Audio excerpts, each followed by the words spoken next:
Let me start off by saying that I am not particularly religious. If you asked me if I believed in God, I'd probably just shrug, grunt out a few words about being on the fence about it, and continue with my day. Of course, that was before last night. My friends are the kinds of people who like wild nights, crazy parties, snort a bit of coke, take a bit of E. It's starting to sound real fucking familiar.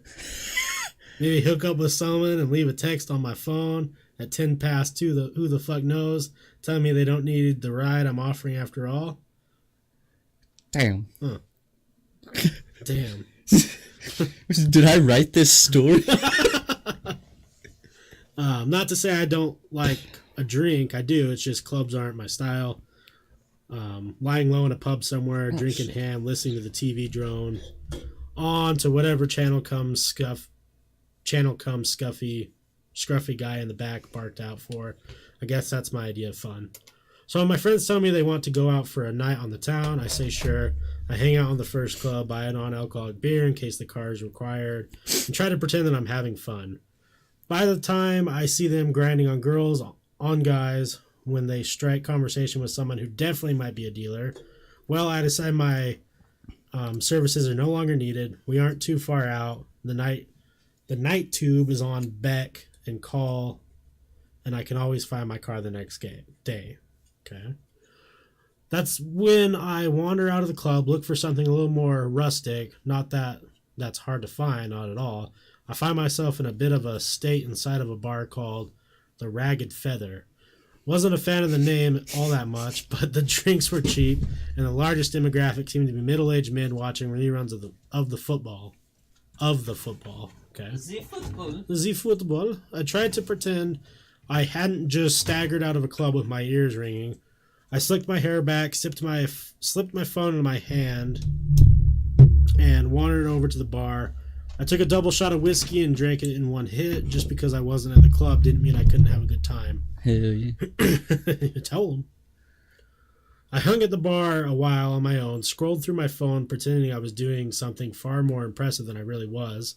I kept an eye out for the guys on the sofas. They'd get vocal every now and then.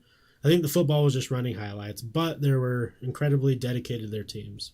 I got another whiskey and bled into the background. Of course, stragglers from the clubs and commonplace, it wasn't long until some scantily dressed women staggered in, laughing, chuckling, pointing for where they wanted to sit. I saw a guy walk in with his hands slung over his shoulder, catatonic, most likely. He threw his friend onto one of the leather sofas, ingrained with beer and smokes, and demanded 2 pints of water and all the peanuts the bar had in stock. The bartender seemed bitterly amused. Some of the girls were taking selfies, Snapchatting their friends who were still at the club. They were ordering shots, gearing themselves up for the next leg of their night. A couple blokes wandered in with curries in takeout trays. Couriers in takeout trays. I saw someone eat a Big Mac on the outside seating through the window. This was the night for a young and inebriated, and my mind was just dulled enough by the whiskey to enjoy the characters I could watch peacefully without interacting with. This guy. So I'm reading what I'm seeing. So this is how he spells stuff. Gonna give me a break here with this one. This is until someone slipped into the seat next to me. Do I look like a girl with daddy issues? That's always a good fucking first line. Yes, you do. You want to go home? She was of average height, although that wasn't apparent immediately due to the fact that she was leaning her arms heavily against the bar.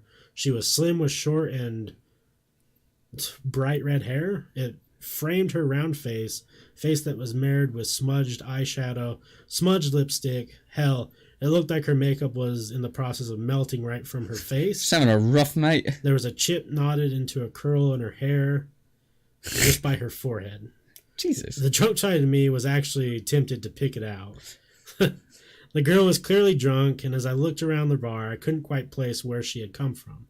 She didn't belong to the crowd of selfie takers. She wasn't with the catonic guys I hoped for her safety that she wasn't with the middle-aged men.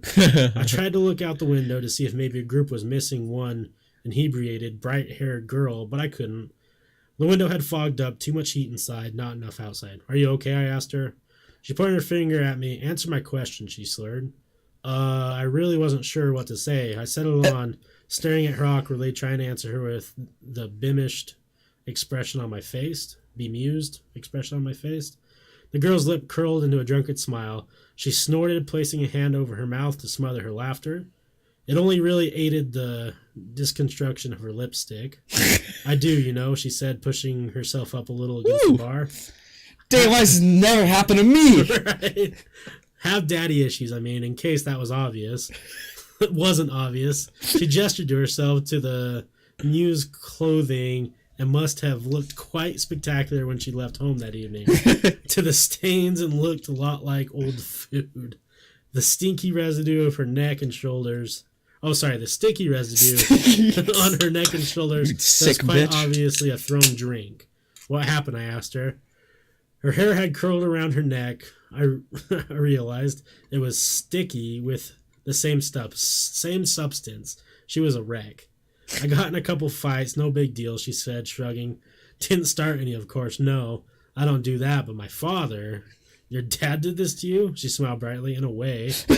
Man, she's a keeper, and by a keeper, I mean, you take her home for the night. I was gonna say, I know it's gonna be wild, fucking red hair, daddy issues. And... When she brings up daddy issues? I'm like, ooh. Oh, Checkmate. Do you need me to call someone? I already had my phone in my hand. The girl looked like she was probably in her early 20s, but that didn't mean she couldn't have been suffering from some kind of parental abuse. The only number I knew off the bat was Childline, which wasn't quite appropriate. The police? Jesus, was I going to have to deal with the cops tonight? All my friends were snorting coke, not 2 doors down? What? The girl, this guy living a fucking crazy life. The girl pushed my hand down firmly. She was already shaking her head. No, she told me. I don't want you to call anyone. Now her expression changed. It wasn't the attempted sultry look I'd seen on many girls of her state. It was open and wide and engaging. She wanted something from me. I felt compelled to give it to her. I want something else. What do you want? I asked her. To tell you a story, the girl said. Aww. Damn. Get out, witch. Well, okay. Well, you're buying me a drink. This isn't the library. Get out of here. Before glancing to the bar and for you to buy me a drink. Typical. The universe is a pain sometimes, and I'm afraid I think I might have lost my wallet. I laughed. I didn't know this girl. Didn't know where she'd come from at all. My nights were generally about getting comfortably wasted and making sure my friends weren't dead in a ditch by the end of it all. I was used to getting hit on every now and then, but even as I was sat on that bar stool with a drink in my hand, I knew that this wasn't what this was. The girl had no intention of getting into my pants. All she wanted was to talk. Damn. Well, bitch. Time to go find your friends. Okay. Hey. So... My friends are kind of getting fucked up next door. This is awkward, but I gotta go. Yeah. What's wrong with that drink? I guess I was okay with that. What's your poison? I asked her. Her lips quirkled? Appletini. The bar offered a very limited cocktail menu, but some miracle was able to order her an appletini from the list. I ordered a cider to go with it, suddenly a little too aware of where this night could go. I'd unthinkably supplied this liquored-up stranger with even more alcohol, and she had clearly had a rough night of it. A part of my old instinct came back, the same instinct that had me texting my friends every few hours to make sure they hadn't wandered off to somewhere dangerous beyond the club. With no one but the bartender aware of our existence on these stools, I realized that I was suddenly responsible for this very drunk stranger. The girl coddled her drink, running her finger delicately over the rim of the muggy martini glass. This takes me back, the girl said ambiguously. She looked at me suddenly, her green eyes startling? That's a weird way to put it. You know what this was called originally? She smirked before I could answer. An Adam's apple martini. I snorted. Yeah, I think I've heard that before. Of course, it wasn't actually an apple, she continued, eyes moving back to her glass. The text translated that part wrongly, mostly because You people don't have a word for it anymore. The fruit was incredibly exotic, and to be honest, it doesn't exist in the realm of existence. Only Eden, she laughed dreamily, and Eden's long gone. What's this bitch, Eve? I stared at her. Are you okay? It was more honest than the last time I'd asked her, mostly because I was beginning to feel a little dread creep into my stomach. Of course, the girl said, grinning widely. Why do you keep asking? I mean, I stuttered. I just, no, now don't take this the wrong way or anything, but you look like someone poured their drink over me, the girl asked, like someone else threw their kebab on my dress and another unpleasant chap littered me with his fish and chips, that I have been hit, slapped around a bit, and left in the gutter for the rats to find me. She held my eyes for an incredibly long time before her face broke out into a grin. Yeah, something like that. Why would they do that? I asked. Why wouldn't they? The girl shot back. People aren't that great, and alcohol makes them worse. She shrugged. Sometimes it makes them better, nicer, a little looser in the sack, but mostly just annoying and a little smelly. I looked at her. I watched her knock back her drink. She exuded the intelligence to know just how ironic her words were, but she was neither caring nor apologetic for them. The girl looked at me again. You brought me a drink? Now you can listen to my story. I nodded wordlessly. She smiled, pointing at the bartender and then at her drink. The bartender was already making her another. Eden, the girl said, reiterating her earlier babble as though the words had only just come out of her mouth. They always think that's my fault, you know. The reason Adam and Eve got kicked out of their perfect little nudist paradise. She shot me a knowing glance. Only in Eden can you sit on the grass butt naked and not get a pine cone stuck in your crack. I blinked. I'm sorry, I said. I'm not following. Sorry, the girl said. My story won't make any sense without a proper introduction. She reached out her hand and said, Hello, my name's Lucifer. She winked. But you can call me Lucy. That's an uncomfortable heat that stretches through your veins when you first go into fight or flight mode. I'd fuck the devil. I would too. Adrenaline pounds through your blood, and all you want to do is get up and go. It overrides everything else.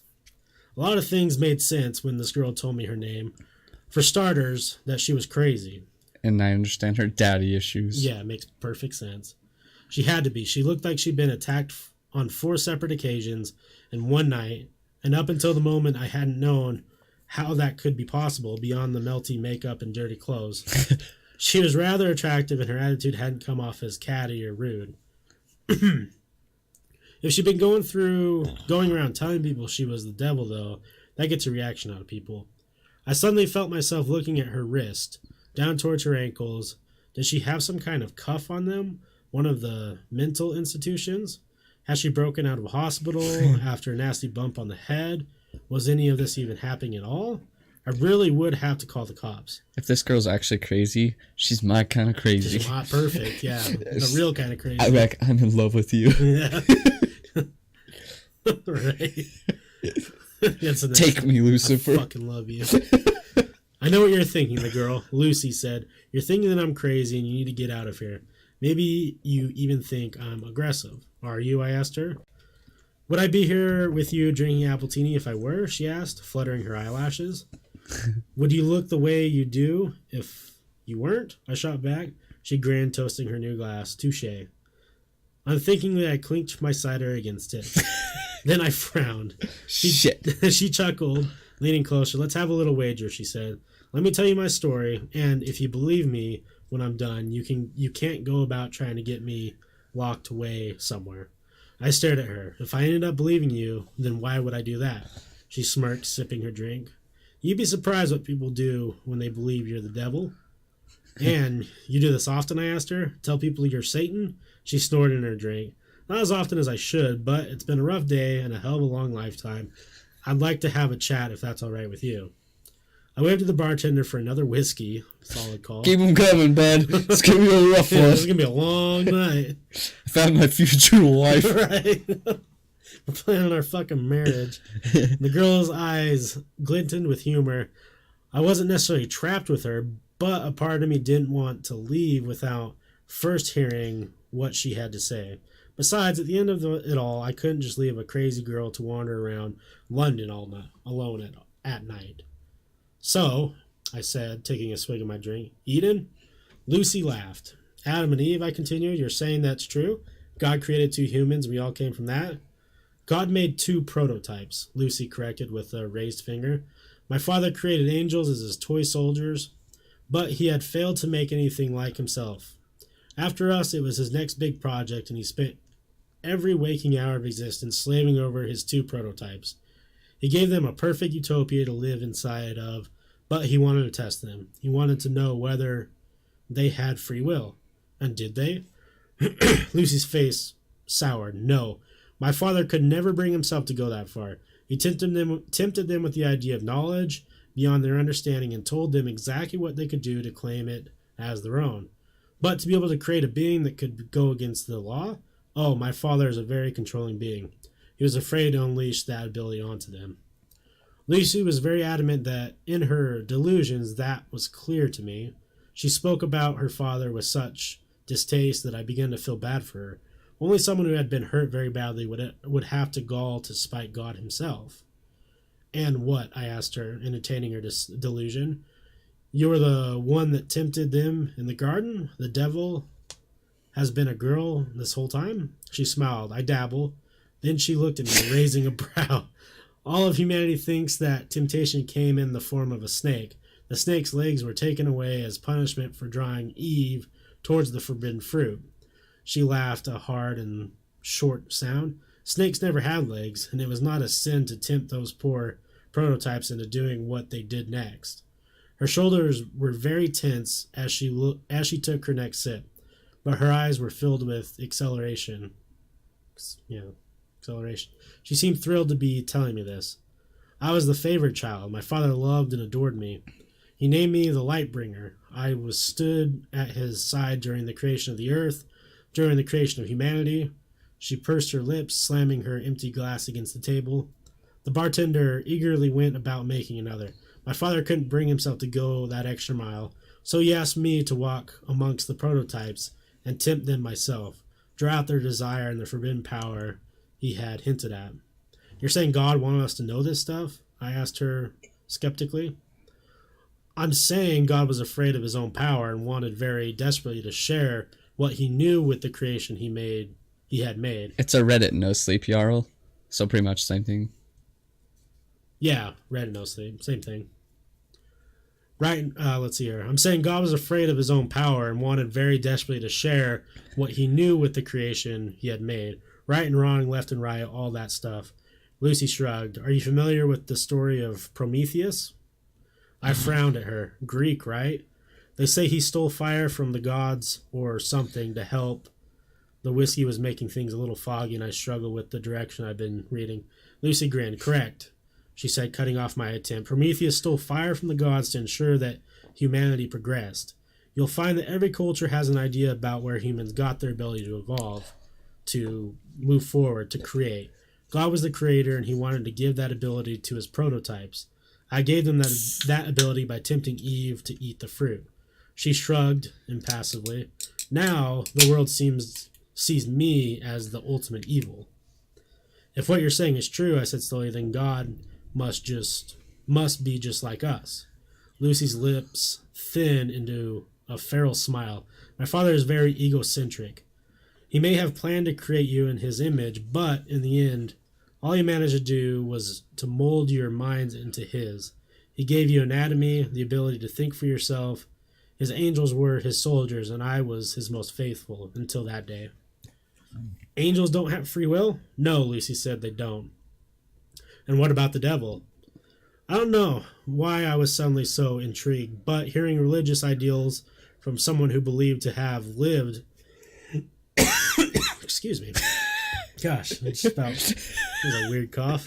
It's like you inhaled something. Right? That's what it felt like. It sounded like you just like inhaled some... I inhaled some fucking oxygen. Some devil sauce. Right.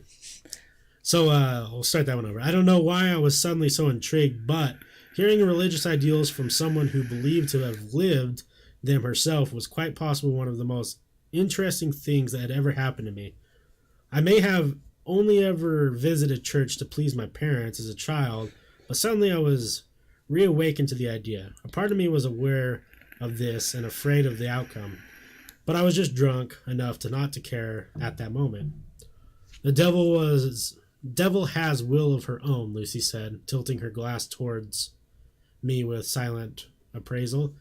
By guiding Eve to the tree, something woke inside of me that day, and I realized just what I had been missing, just what my brothers and sisters had been missing. We were obediently following our Father for the simple reason that He and our Creator, but once I had been given free will. I realized just how pompous and self-entitled he had become. In a lonely, passion-filled moment, he had decided to create his little human prototypes, only to very quickly realize what giving them their free will would mean. He wouldn't be able to control them, I said. Lucy nodded, exactly. And after he realized quicker still that he could no longer control me, so he sent me to hell. So he sent you to hell. Lucy nearly choked on her drink. She smiled around her glass. Let's not get ahead of ourselves. I sobered a little. Another whiskey, barkeep. Yeah, 2 more, good boy. Keep them coming. I'm chilling with the dev. Straightening in my seat, the people in the bar were suddenly so quiet around me, and I no longer cared what they had to say or the characters that they portrayed. The only character I cared for was Lucy.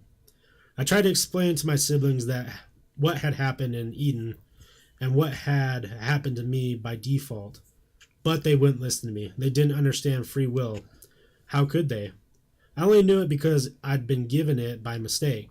At that moment, I didn't even know I didn't even know that I had free will, only that I was suddenly aware of all my father's flaws. My siblings couldn't see those flaws, and so they thought I had suddenly turned cruel and was abandoning our father by exposing him as a sham for the ruler we all thought him to be. Lucy sighed heavily. Adam and Eve and all the creations that followed were booted out of my father's perfect little utopia. Now they had his knowledge. My father was terrified of what he had done, and after what had happened to me, I could recognize his terror and understand that loneliness he had felt that had guided him into using me in the first place. Lucy's eyes were heavy lidded. Yeah. Her sadness was almost whatever that is. I thought that we want to spend even more time with me than before. That is how it's said on here. Doesn't make much sense to me. After all, we were more alike than any of his other children. But he became distant, quiet. He played around with his little humans every once in a while, but mostly he condemned them. He blamed them for his weakness. She smiled weakly. He blamed me. Lucy's story was turning more and more into that of a child with a distant, somewhat abusive father. I had known many kids with a background like hers, and now I was beginning to fear just how much of her story was rooted in truth. I'd heard that it was easier to sink into fantasy when you'd been abused, and I wondered if that was the reason for her story, for her description to share it with me, a complete and total stranger. I respected her wager. Whether or not I liked it, I felt compelled to let her tell me her whole story before I tried to judge or unravel it. I sat quietly, letting her come around as she played with the last of her drink. It became clear, Lucy said after a long moment's pause, that I no longer belonged where I was. I couldn't follow my father's plan because I couldn't see what he no longer had one. My siblings refused to see reason, and so eventually I was met by many of them, headed by my father. He told me that I feared. He told me all that I feared. He told me that I no longer belonged where I was. I wasn't an angel anymore. I was no longer his light bringer, his Lucifer. I was a mutation of his will, and so he extracted me from grace, and I fell. A long silence stretched between us, only interrupted when the bartender poured us 2 new drinks. Lucy drank hers reflectively. I didn't touch mine. I am afraid, Lucy said quietly. This is the part that generally makes people want to punch me in the face. Why, I asked. Because your dad threw you out? I paused, trying to abide to her metaphor. That he put you in hell? Lucy laughed sadly. Humans, my father gave you his way of thinking and look at you. She shook her head. No, not because he put me in hell. Then why? I fell to earth, Lucy said. Father gave me a dominion of the one place he thought I would fit in. Humans had free will, so did I. What is the saying? A match made in heaven? She snorted dismally. Of course that's not quite right, is it? When I fell, I was faced with a humanity that was so different from my father's little prototypes. Our tone had changed. There was an aggression behind her words that began to unsettle me all over again. Well, I'm just falling more and more in love. I know, right? Do you exist, though? I saw emperors and kings, governments and churches. I saw corporations who claimed to be rulers, presidents with big fat dictators, and I watched. I watched as humanity fought and lost, and finally, they gave up altogether.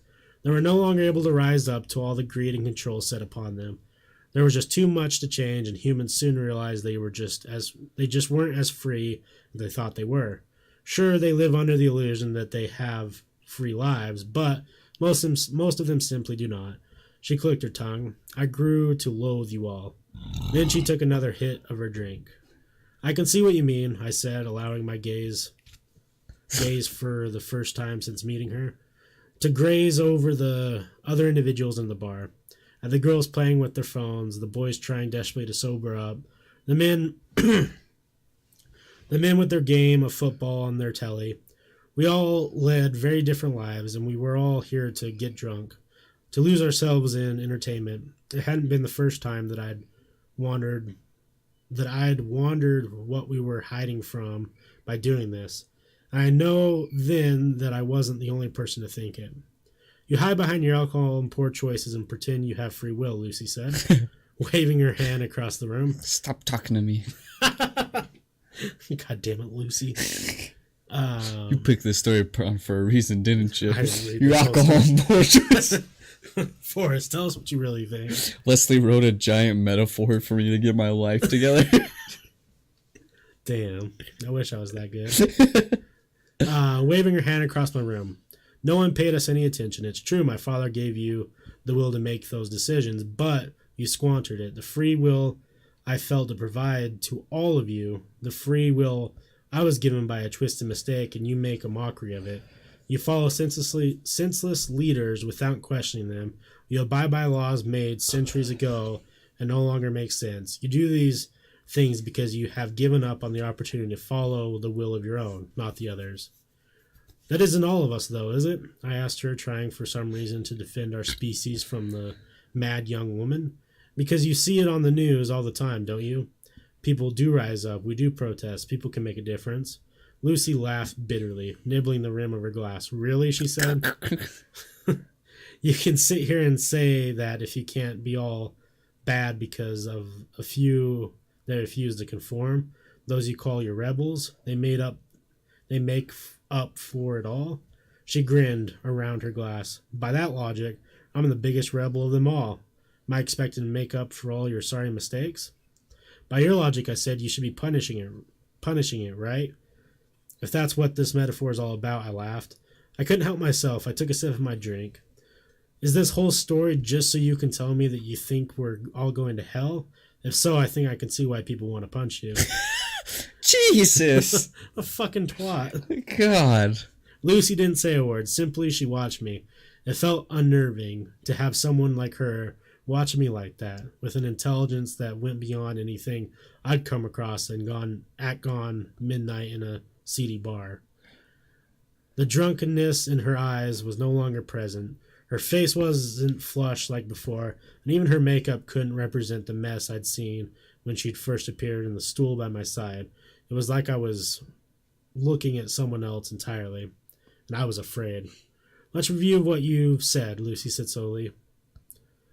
She wasn't slurring. Had she been slurring before? You think I'm going to tell you that humanity is going to hell because you refused to use the gift I gave you? Her nails curled in the bar. My father may have been the one to guide me, but I paid for his mistakes. I am the one responsible for your will in the eyes of your species. But that was never true. You're responsible for what you do here, not me. She pursed her lips, tapping the bar as the bartender filled her drink again. Tell me, do you remember my mentioning hell at any point during my story? Or was that just you? I opened my mouth to answer, but something faltered. My lips trembled, and I slammed them shut. It's like Coach the Cowardly Dog. Right? Oh no, I lost where I was. Damn. This guy. I opened my mouth to answer, but but something faltered, yeah. Lucy smiled, taking a sip. Thought not. She looked away, eyes scanning the room lazily. What I did say is something that is indeed mentioned in your scriptures. My father gave me dominion of earth, a place filled with free will that goes to waste.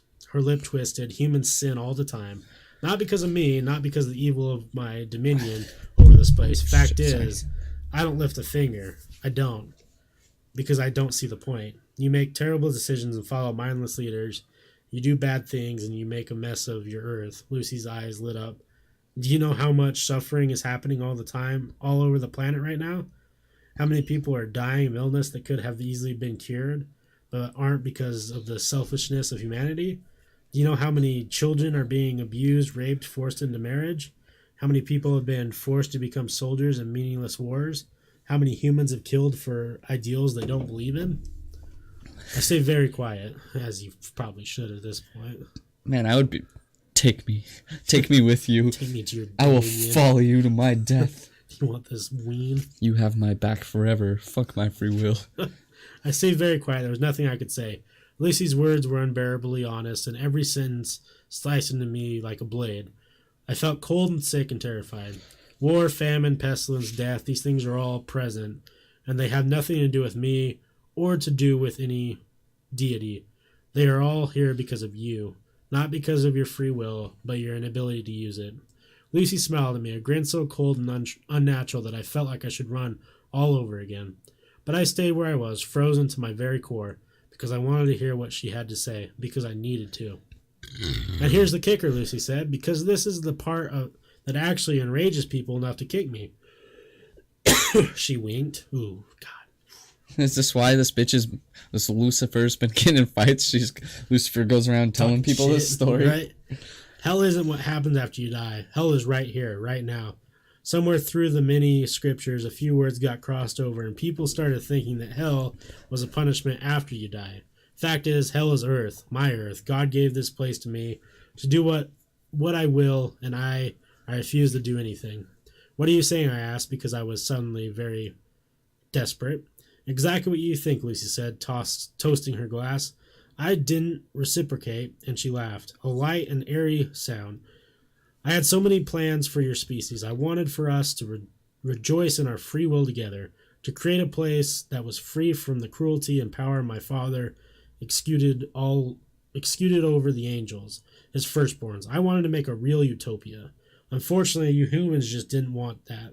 She shrugged. My father sent me down here thinking I'd become one of you.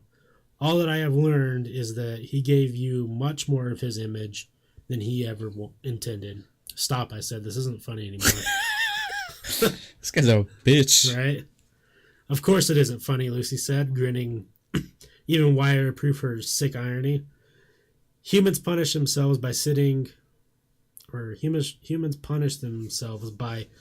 by and doing nothing. They have made their own hell, and you know what's worse? What's ultimately worse? Some of you so blind to it that you think your life is heavenly. She didn't wait for me to ask what she meant. She simply barreled forward. The rich and powerful, those in positions that steal from everyone else, they get a taste of the good life. That's very true. Then they die and they don't go to hell. They come back here to earth, which is hell. She tipped her head. Are you following? Reincarnation, Lucy said quickly. She practically purred the words. Ooh, that would be... Girl, say reincarnation one more time. I want you to put your fist in my asshole. A neat little trick to make sure your souls stay here forever. You get a taste of the good life every once in a while, a handful of you at a time, and that's enough for you to believe that this is some kind of real middle ground, that you aren't living in hell every day. Then you die. You die for a moment, and then you're in the body of someone facing the realities of hell. But of course, you never remember the time you spent in a better life. Part of you just has that inkling to hope. That's all. Hope makes you think that it can all get better. This is fucked up. Lucy telling some deep shit now. She slammed her drink so hard against the counter that it shattered. I didn't do anything, not even when flakes of glass littered my hands. I could only stare at her, a tightness in my chest constricting my very soul. No one else in this bar mattered in this moment, but of course, that was what she had been saying this whole time, hadn't she? None of them noticed the scene. They were caught up in their own realities, their own hells. The bartender didn't clean the mess. The glass lay there, remnants of Lucy's words lying in a stoled mass on the streaked wooden surface. Never gets better, Lucy spat. You are stuck in a loop. Until you do something about it, you will never be free. None of you, and I won't do anything to stop it. How? I asked. I don't know when I started seeing the girl in front of me as more than a girl, but with a weakness threatening to pull me apart. I stared at the bright-haired thing in front of me, and I saw something more than a human in her early 20s. I saw more than a girl suffering abuse from her father. I saw a fallen angel. I saw a being with scars buried so deep that they existed beyond the realm of seeing entirely. I saw something that I would never be able to write down in words, no matter how long I lived. How do we change this? I begged. But Lucy didn't answer me. I didn't blame her for that. Blame gets thrown around so often that I knew that she was sick of that, sick of being blamed for our mistakes. So I changed tactics. Why me? It was an honest question that I think somehow deep down Lucifer responded or respected that honesty. Jesus. Which is why she said, when you first saw me, you were afraid for my safety. And when I told you I was the devil, you wanted to lock me away, but still you did so because you were afraid for me and not for yourself. You didn't wish me harm, not even when I told you who I was and I could be capable of changing your sorry lives. You are a good person, but I am afraid that means nothing when you don't have the will to do anything with it. She smiled at me sympathetically.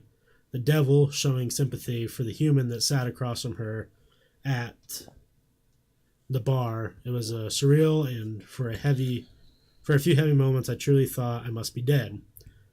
There was no other way to explain what I was seeing, who I was speaking with, and what I just heard. What am I supposed to do? Lucy reached out to me. She placed a hand on my shoulder. Her hands were cold and warm at the same time, and I felt my blood boil where her fingers scraped my skin, and I knew. Damn, what a... Oof. Nuts! Yeah, that's what I knew. I jizzed in my pants immediately. Sharing a story like this isn't easy. Hell, it might be the hardest thing I've ever done. Good thing there's no such thing as hell then, right? The fact of the matter is simple. The world is a mess because we refuse to change anything. The devil herself walks among us, and she desperately wants to make our lives better, and she won't. She won't because we won't. We have to prove our will to her before she is willing to do anything herself. We have to be good to each other to help us all be free. Of course, Lucifer told me one last thing before she left the bar. One thing that will stick with me until this body is nothing but rot in the dirt. You can tell as many people as you want, but take a good look at me. I have told 5 other humans this night the same thing I have told you, and this was their reaction. They have hurt me, burned me, thrown their food and drink at me. Humans are afraid of their free will, and they find it so much easier to hurt than to own up to their own inadequacies. You will only be free when you stop seeing yourself in the same way my father sees himself. So that's what I'll leave you with. Lucifer won her wager that night, and I let her walk out the door. And I beg you to do the same. If the devil approaches you one night, listen to what she has to say and listen to what I have been able to tell you of our meeting. The devil is real, and she doesn't want to torture us. Now, we do that just fine on our own. Damn, what if this whole story was not just a story? What if it was their way to get it out to the world? On fucking Reddit, man. Yeah.